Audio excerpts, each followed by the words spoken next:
I was just a miserable human being and didn't realize how I'd got there. By his 30th birthday, Donny Rake knew his life was over.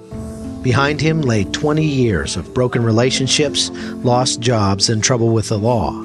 And it all started when he was only 12. I mainly drank to fit in. At first, was the reason I started drinking. My escape was alcohol on the weekends and drugs and being in the in crowd. While partying might have made him popular, there was an unintended side effect. People that don't drink or do drugs, they mature. They learn how to cope with conflict and anger. When you start using drugs and alcohol, you stop maturing mentally. I was going against everything that I was raised and taught, and the escape was to stay drunk and high. Poor choices followed Donny into his first marriage, dooming it to failure from the start. I didn't know that, how to treat her. It was all about me. I was selfish. It was me. And of course, you can't have a marriage like that. The marriage ended in divorce. And the same year, my mother died. And it kind of pushed me over the edge. From that moment on, I just gave up on life. Donny might have given up, but his family was still fighting for him. I had a father and a brother that was saved, and they was praying for me. And they tried to get me to see what was going on in my life, but I was in denial.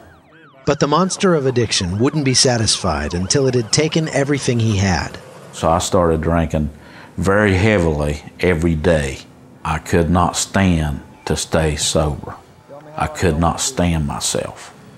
Donny was arrested multiple times for substance abuse.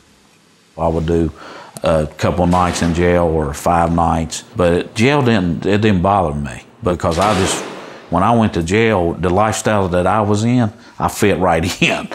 Back on the outside, nothing changed. I hooked up with this lady, and me and her it just went over the edge. We drank every day until we passed out. We'd get up and do the same thing. Before long, a broken down trailer without power, water, or food was the place that Donny called home. And I was laying on the floor and I was looking up and praying, God, how did I get here?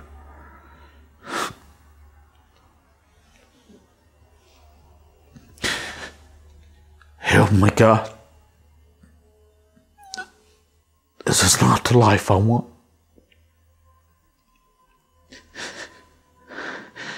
And I was looking up at the ceiling and I was praying.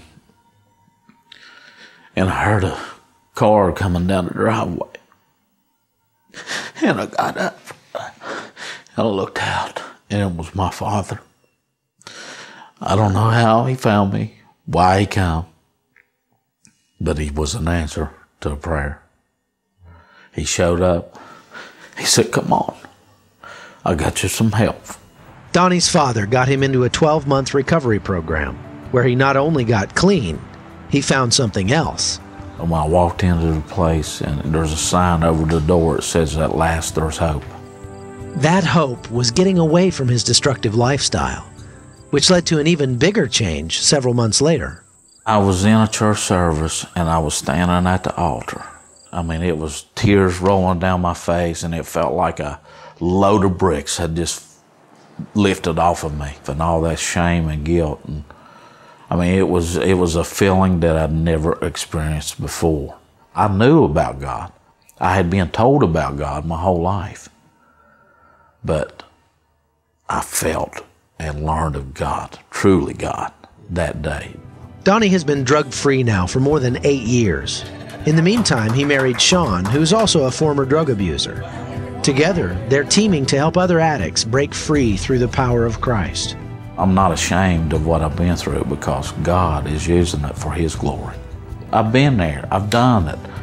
I'm no different than you. You can be free too. Pull back that sin or that hurt or that pain and just let God, just a little bit of God's light get in there. And it'll change your life. And it did. It did. It changed my life.